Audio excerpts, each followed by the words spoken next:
Here again comes that special time of the year, when the streets will once again be busy with people, happy and cheerful smiles all around, stocking up goodies for visiting friends and relatives. Well then, my friends, it's time to take this opportunity to wish one and all Happy Chinese New Year!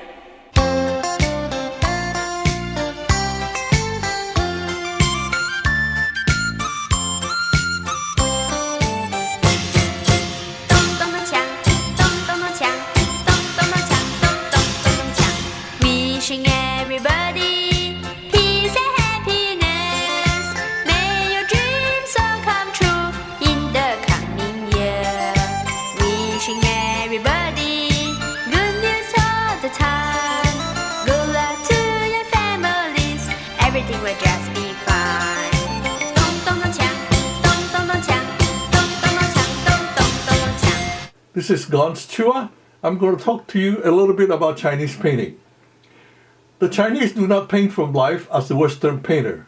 They observe the surrounding and paint what they understand. The action of painting and writing, using a writing brush to paint and paint in the same way they write.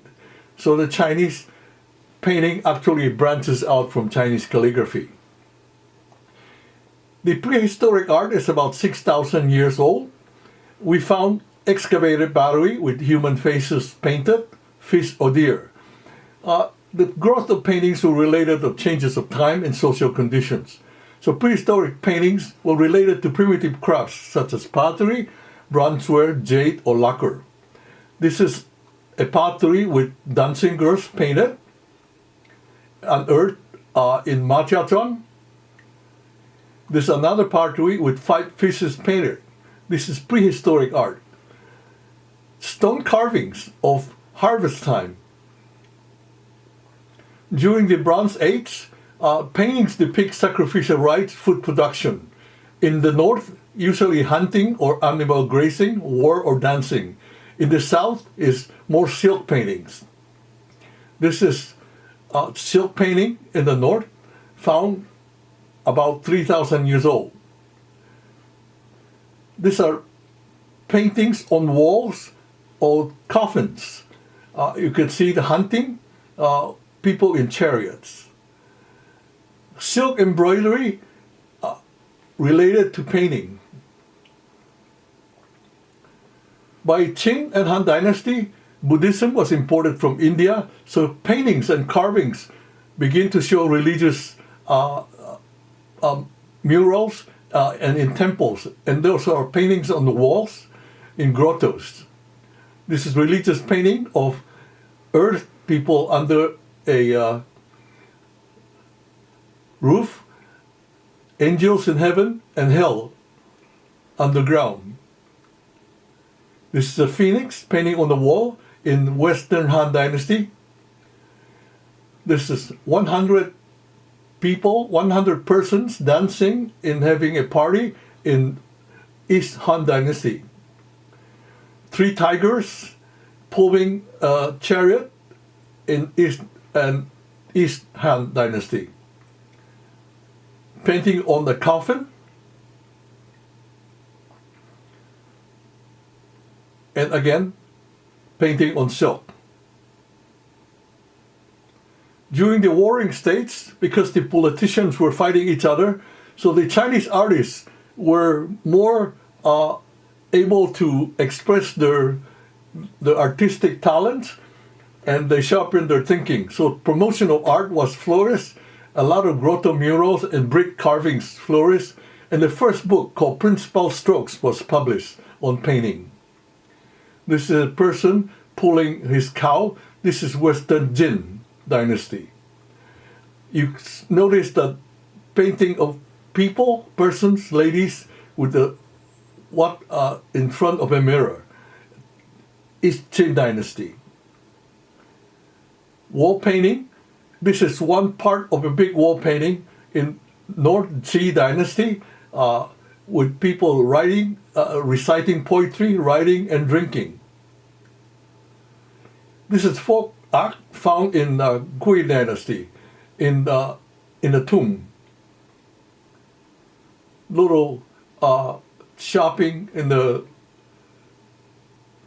food. In Sui Tang Dynasty, 581 to 907 AD, this is when painting really flourished. It's the golden age of Chinese portrait painting. Development of figure portrait paintings was very well, and ink and green landscape paintings was introduced. You notice that this is a figure painting, and this is a llama from India. Look at the flowery flowing uniform. Bird paintings was introduced during the Warring States. This is one of the 5 cow paintings on the wall in Tang Dynasty. This is herding of a horse during Tang Dynasty. Green mountain was introduced during the warring periods. This is the first found painting inside another painting during the warring period. During warring period, you notice that portrait painting with people reciting poetry, singing, ladies dancing, and having food and drinking. This is part of a big painting on the wall. This is another part of a big painting of ladies finishing development of a silk material. This is another 1/5 of a painting of Tang Dynasty of a lady going to a spring ride with her entourage. First painting of emperor during Tang Dynasty. During Song and Yuan Dynasty, the 9th century, officially establishing painting academies in every town and city. Painters were given government ranks and were given government payrolls and were given official uniforms. Painting of birds and flowers become an independent discipline. They divide themselves away from the painting of landscapes. Sung Dynasty elevated the art academies into imperial art academies, and 10 volumes of painting collections were published. That was the same time when gunpowder and printing press were invented. Yuan Dynasty developed the highest level of landscape paintings, but they were a little subtle, less colorful, and they started using seal and poetry added to the painting. This is painting of a landscape. You can see different shades of mountain, a very subtle technique. But if you notice the technique of trees and mountains, they also exaggerate the lines and make it stand out. An unusual tree during Tang Dynasty. An Arabian pulling an Arabian horse during Tang Dynasty. This is part of 5 horses. The most famous one in Song Dynasty is this painting of a whole town. This is part of a 36 meters painting where the town is celebrating Qingming Festival. Poetry and seals were introduced into paintings during Yuan Dynasty. This person wrote about his travels from the south to the north. He wrote his poetry, put his seal. The people who saw his painting also add their own experiences or their critiques on the painting. And you can see there are multiple seals or chaps and multiple poems. Now you notice the flowers begin to have color. You notice the red and green, and there's a lot more flower and more artistically done during the Yuan Dynasty. You could unusual stone and trees. Yuan Dynasty, again, the people who appreciate his painting would put their approval on their seals on this painting. In the grottos on the wall, paintings of good and evil. Good and evil. The evils always look very grotesque with long beards, large mouth, and large eyes. Yuan Dynasty.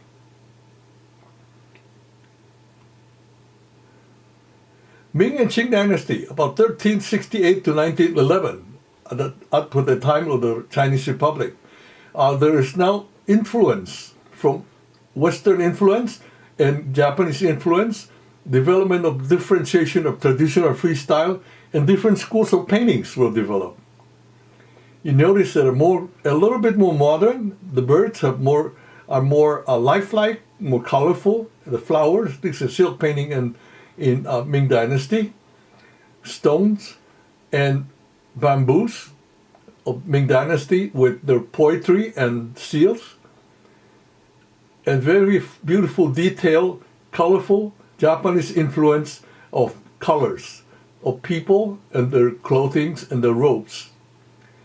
And marked differentiation to identify the distance from the viewer, using different colors for the mountains and the trees. Ladies are more subtle but beautifully colored in Qing Dynasty. The horse is more lifelike and are more subtle. Beautiful cranes, beautiful backyard with kids playing and also playing music. Qing Dynasty with a stone and a sage. The freestyle is introduced more in Qing. You notice the fruits and the leaves and the way the veins are drawn. Now the paintings are not only on paper, on the wall or silk, but also in ceramics. So this is Qing Dynasty. Modern China, 1911 until the present. Painting themes were those of the times. During the Second World War with anti-Japanese themes. In the 50s and 70s were Soviet style. From 1980s, there's a resurgence of traditional style. This is one by C.P. Hong during the fight against the Japanese, and they said they're moving the mountains, mostly with their bare hands. These are the refugees running away from the war. This is a patriotic fight against the Japanese with guerrillas going up, don't want to be slaves. But after the modern China, you notice that the nice, well-fed young lady with beautiful fruits and vegetable. So most influential painters in modern China is Ji Paixi, famous for painting, and he started painting when he was 82. I'm now 82. C.P. Hong is famous for his horse painting. Huang Binghuan and Chan Dachen is extremely famous for his landscape paintings. So this is Ji Paixi. Look at his paintings after he was 82 years old. C.P. Hong, famous for horses. Wang Binghuan, famous for his landscape. And Chan Dachen is famous for adding Western colors to Chinese landscape. Thank you for your attention.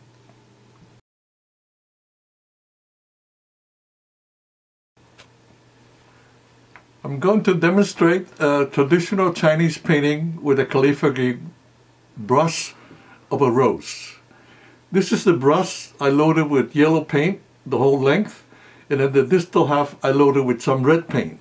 So I'm going to start with the center of the rose. Start with something like a triangle, and then another triangle,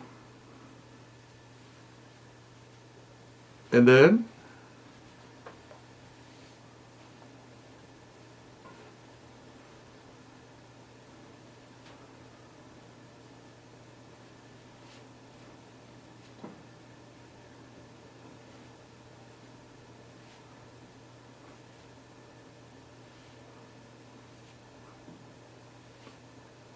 does that look like a rose or not?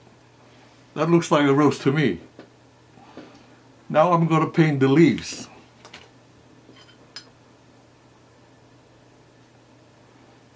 Before I paint the leaves, I want to put a little stem.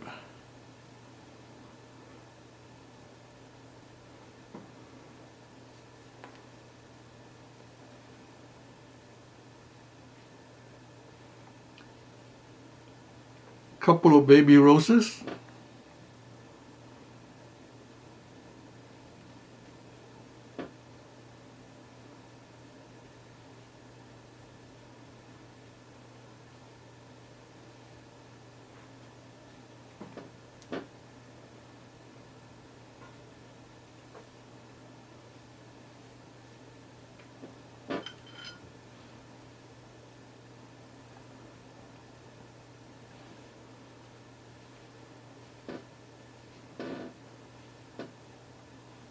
This will represent the leaves.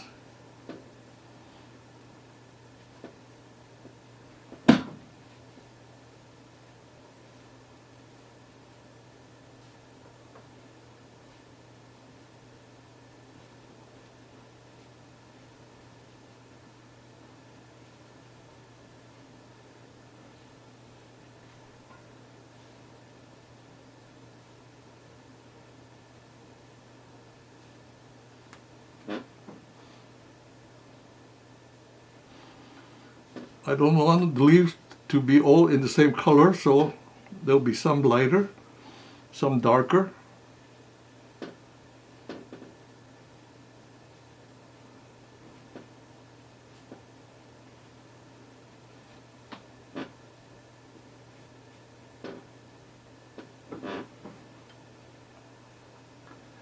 Then I'm going to dry it with a little hair dryer.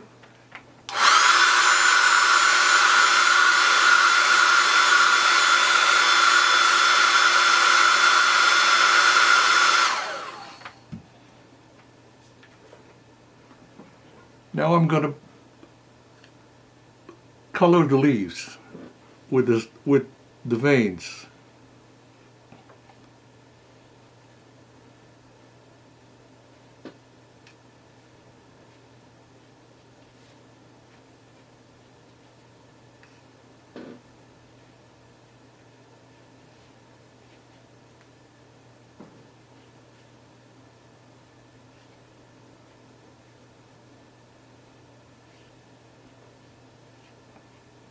Sometimes I purposely draw the veins outside of the green to make it look a little dramatic.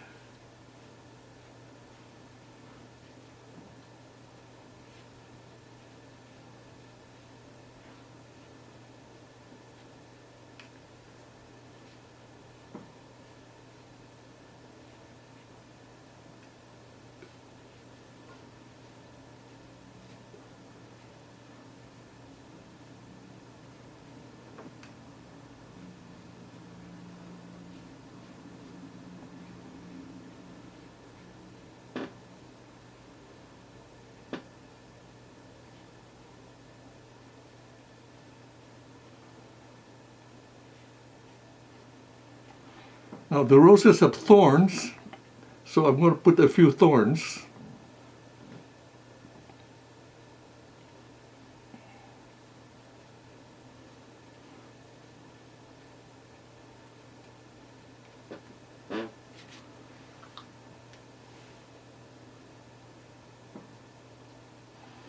And the baby roses I'm going to put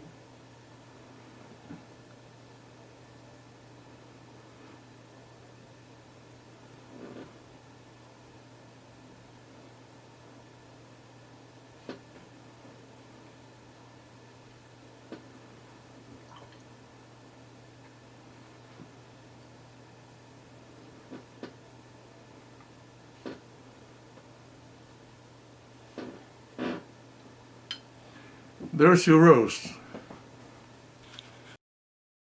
My name is Gans Chua. We're going to talk a little bit about Chinese calligraphy.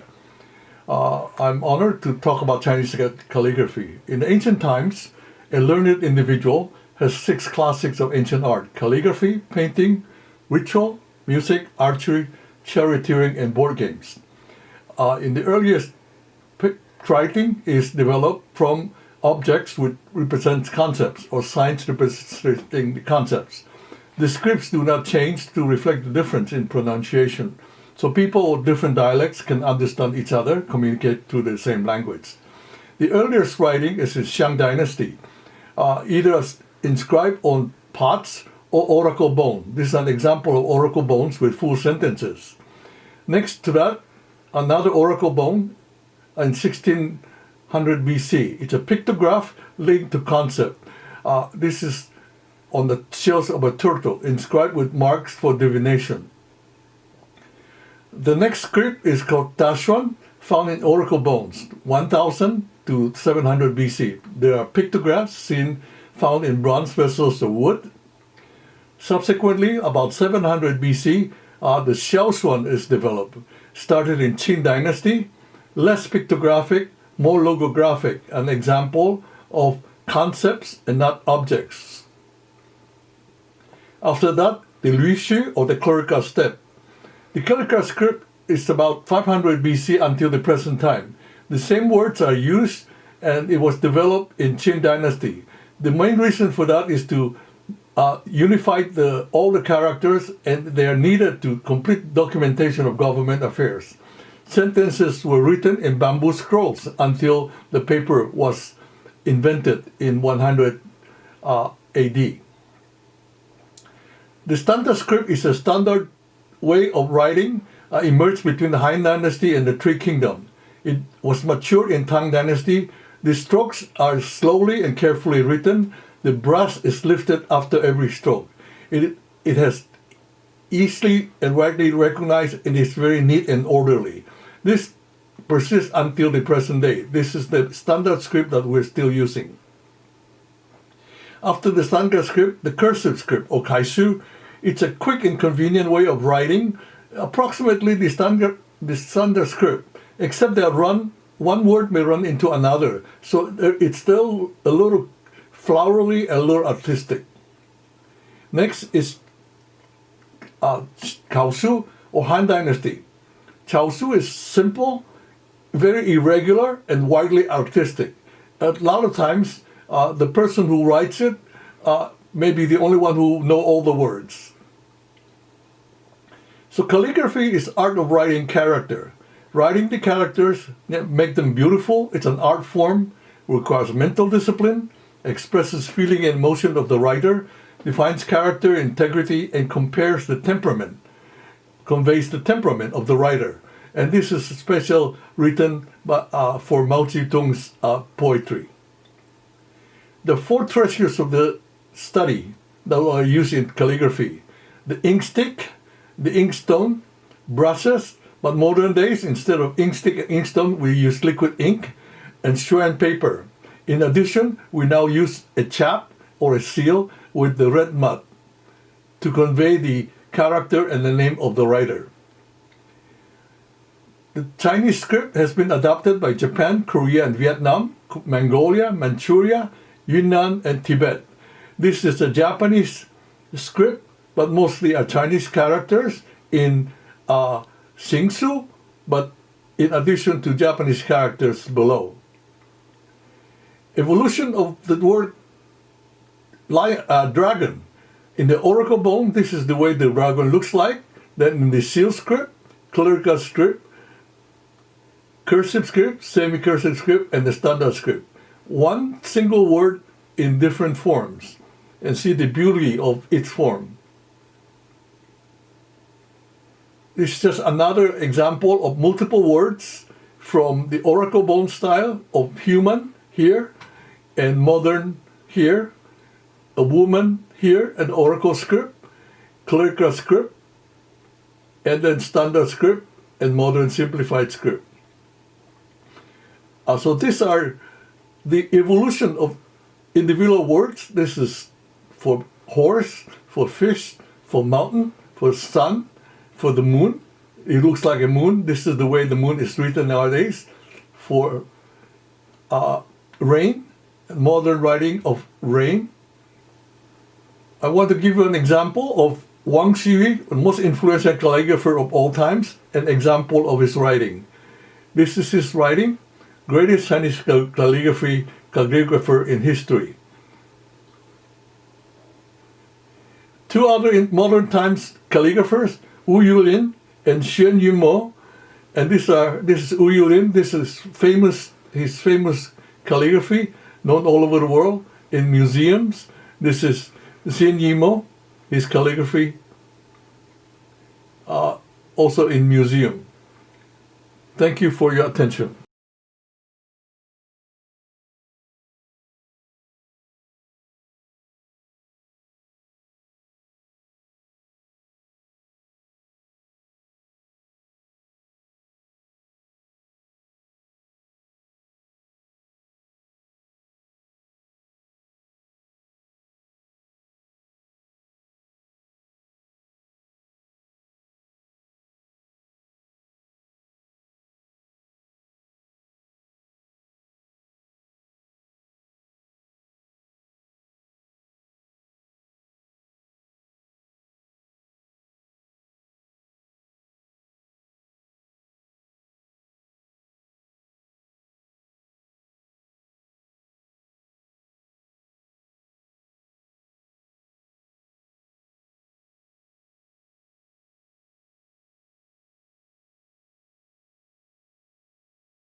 Hi, this is a short video on the Chinese tea ceremony and how it differs from Japanese tea ceremonies and the English tea tradition. This is not to claim that one tea tradition is better than the others, but it's just that they're different. It's been said that the Japanese tea ceremony focuses a lot on the ceremony, whereas the Chinese tea ceremony, it's all about the tea.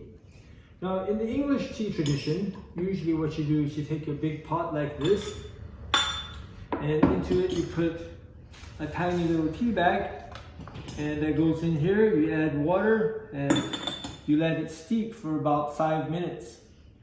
Because there's a lot of water and very little tea, it has to steep for about 5 minutes in order to get any flavor out. The problem with that is that that's also enough time for a lot of the tannins and other bitter elements in the tea to come out. The other issue is that the English tea tradition, you'll see, is a very little tea leaves compared to, say, a Chinese tea, which goes into a much smaller teapot. And also the English tea is all chopped up, whereas the Chinese tea tradition, we tend to use whole leaf tea. Now, with the Chinese tea tradition, a lot of times our teapots are much smaller, and we just compare the size of that teapot with this teapot. And instead of putting less tea in there, we actually put more tea leaves than it goes into the big pot. And the water, it tends to be a very squat pot, because that way the water is in touch with the leaves at all times, and the flavor comes out much faster, and we avoid the bitterness. This is one reason why Chinese tea, we don't have to drink it with lemon or sugar or milk, which the English put in their tea, because it tends to be a bit more bitter. What makes a good Chinese teapot is that the lid should be on very tightly, it doesn't move around a lot, and it's short and squat. It tends to have a big opening because we pour the whole leaf directly in there, and it's a little easier to get it in. And again, this one, for example, the lid is very tight and it's got a big mouth. And this way the water comes out very easily, and it's a good pour. Okay, just to introduce you to some of the teas. This would be a green tea. It's called Dragon Well tea or Longjing tea. Okay, and this is unfermented. This is oolong tea, which is semi-fermented tea. This is pu'er tea from Yunnan, and this one is sometimes fermented, sometimes it isn't. And this is white tea, which is unprocessed tea. Okay, with this, we're gonna make some white tea now. And sometimes you use this so the tea doesn't come out. And you pour it in there.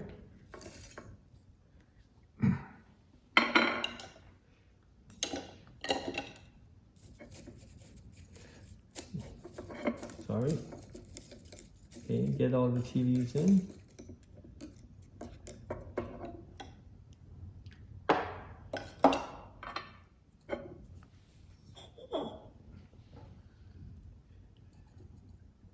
When we first pour it in, we tend to just, we call it washing the tea leaves.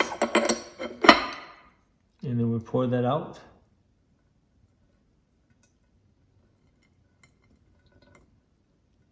That washes away any dust that's floating around in the tea leaves.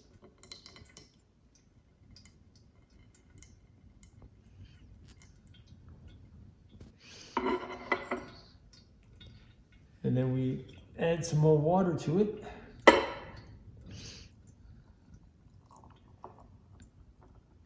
Because it has a lot of tea leaves and very little tea and very little water compared to the tea, it does not take a long time to steep properly.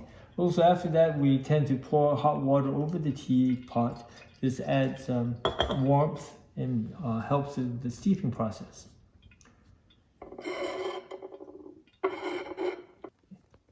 Once the tea is ready for pouring, we will pour the tea into something like this. This is a decanter, so that it stops the brewing process and the tea doesn't stay in there and get more and more bitter over time.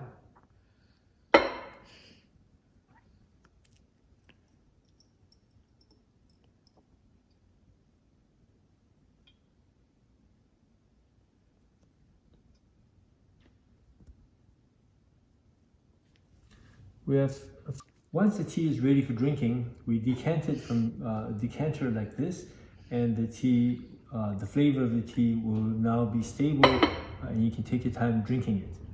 Now, the amount of time we steep the tea depends on the type of tea. Some teas steep very quickly, and others are a little bit slower, and also the temperatures are different. For green tea, we tend to steep it at a cooler temperature, and for things like the pu'er teas, we tend to use boiling water.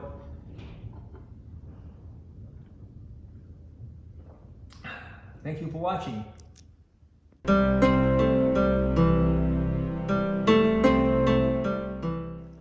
Hi, welcome to this short video on Chinese penjing.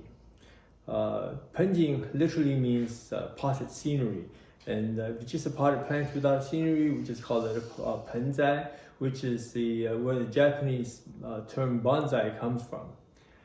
Unlike other kinds of potted plants that we have in the West, the penjing emphasis is not just on leaves and flowers, but also on the trunk, on the appearance of age, on the bark, on the branch structure, and different kinds of aesthetics. Sometimes you also look at flowers and fruits. This is an old ficus plant, and you can see this one was probably collected from the wild.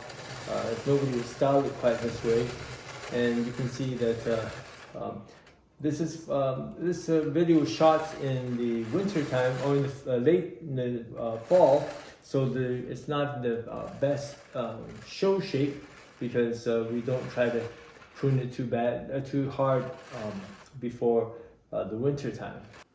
Here you can see the emphasis on the trunk, on the bark, and also on the roots, because all of these gives the tree the element of age.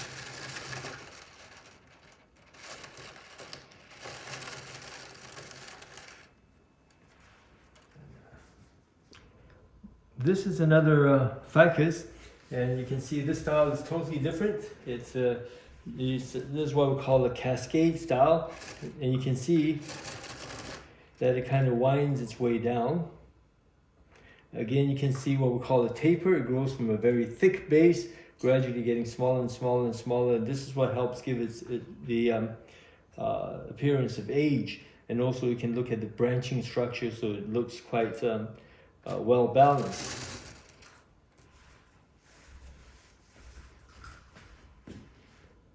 Here's another plant. Now we introduce two more elements into the composition. Well, one is a rock. Sometimes you like to put rocks in, and also figurines. Sometimes the figurines gives you the more of an impression of this being a scenery rather than just a plant, and gives you a sense of, depending on which figurine you put in, you may make this tree look bigger or smaller.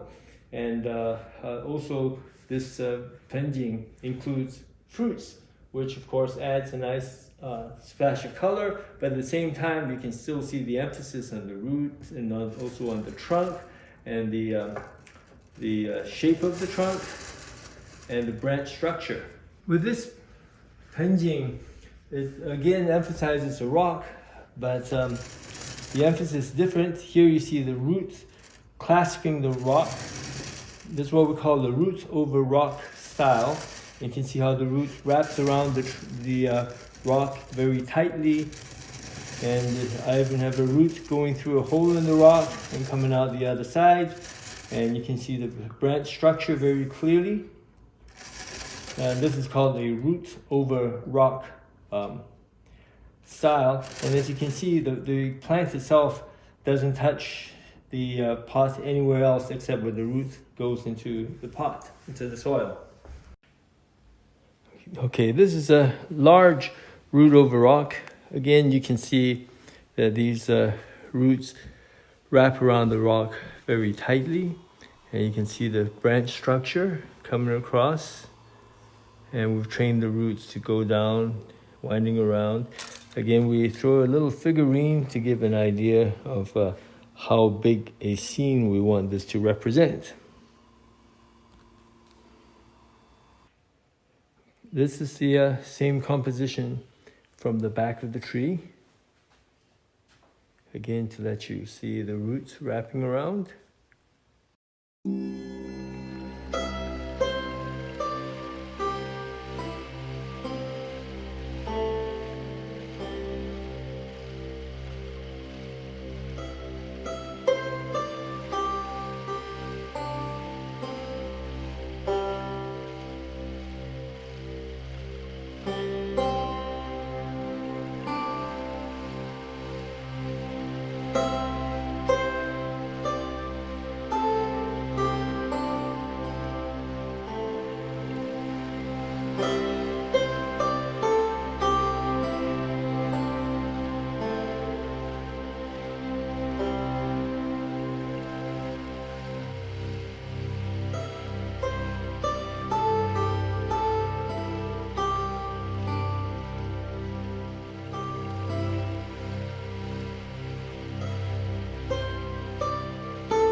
Clearly existed in the times of Confucius, around 500 BC. And like the sage philosopher himself, the guqian has become synonymous and is perhaps the embodiment of Chinese culture.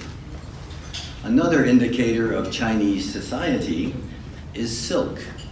And it is this very silk that had the only tensile strength strong enough for the strings of a guqin.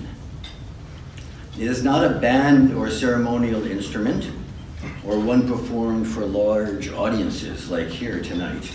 It is a more personal instrument for the enjoyment of oneself or a very limited audience. Now, there was a very famous player of the guqin whose name was Bo Ya, and he lived around the time of Confucius. And when Bo Ya learned that his very close friend had died, a friend who could feel all the emotions that Bo Ya put into the music that he played, Bo Ya took his instrument outside and smashed it, saying there was no one left who understood his music. The story is responsible for the common saying that identifies true friends or bosom friends or soulmates, the phrase of 知音. Now, one of Bo Ya's most famous tunes is called Flowing Waters, Liu Shui. The song was number 82 and the longest of the 31 tunes that were recorded on the famous gold-plated disc that was sent into outer space on the Voyagers in 1977. In 2003, guqin music was proclaimed as one of the masterpieces of the oral and intangible heritage of humanity by UNESCO. And I just discovered that a year later, in 2004, the Indianapolis Museum of Art was given a painting by a certain Guan Pinghu, the 20th century master of the qin, who played the flowing water song that is on the gold disc now hurtling through space. If you want to know more about the guqin, I would suggest a website called Silk Qin, that's SILKQIN, by a certain John Thompson, and to pay attention to Simon Fung, the master at tonight's gathering.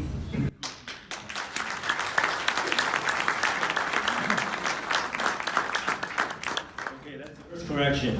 I am not the master.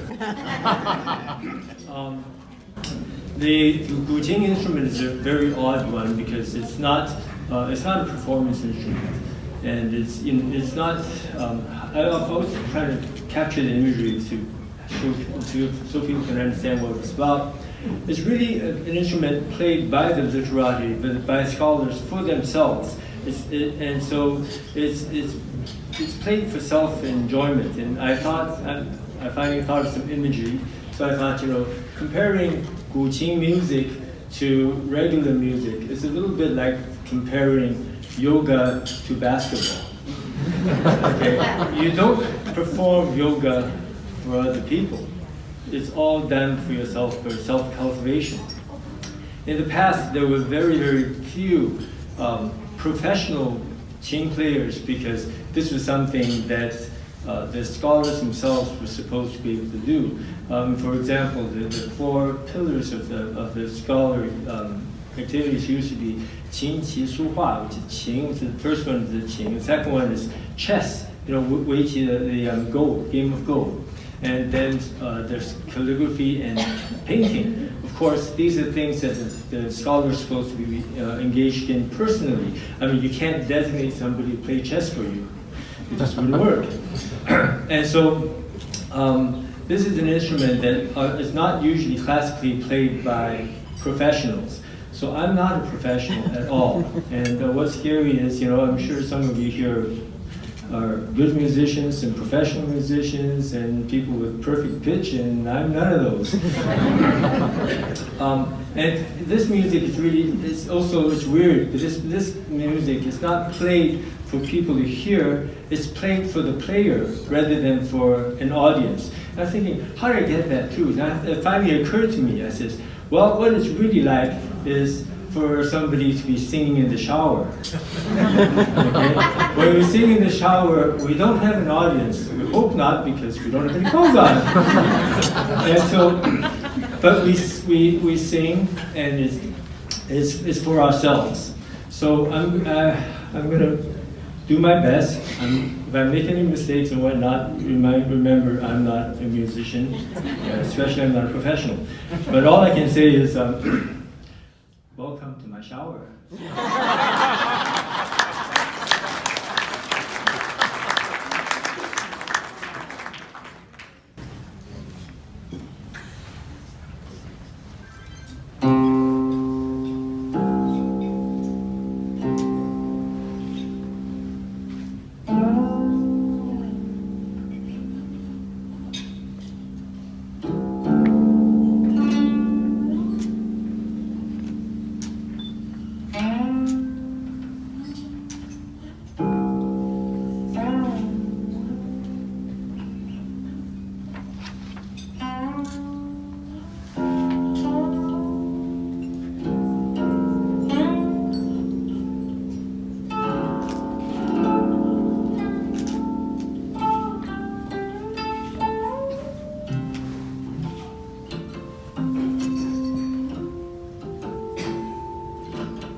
Along with potted plants of penjing, the Chinese also have a great love for collecting rocks of various shapes and descriptions. Anything that's interesting. Rocks can be as big as a car or bigger, and sometimes it's much smaller, like the size of like this one, for example, the size of a so the handheld rock. And here, oftentimes you can sometimes see some imagery. This looks like a mountain with snow on the mountain and maybe some clouds drifting across. Alternatively, you might picture this as a tree growing downwards and the foliage covered with snow. But you can see the very interesting texture of the rock. And so we oftentimes like to put it on interesting stands made of wood. This is a rock that is meant to look like a mountain. If I pull away, you can see that it's really quite a small rock. As my hand is right here. So these are small rocks. This is actually a piece of petrified wood, but it is again on a nice wooden stand that gives it the impression of a big mountain. Now these collected rocks are often called scholar rocks, and the scholars collect them to place them in their studios.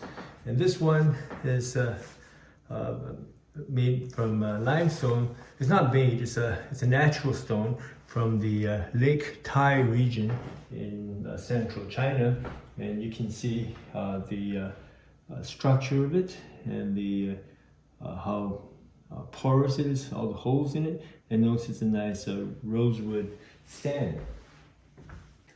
This is another rock. I actually found this rock myself while vacationing in Florida, and again you can see all the perforations and the fine structure of the stone, and on a carved wooden stand. This is another classic rock. It's called Lingbi limestone, and this is a black limestone. And again, you can look at the calcite and the structure of it.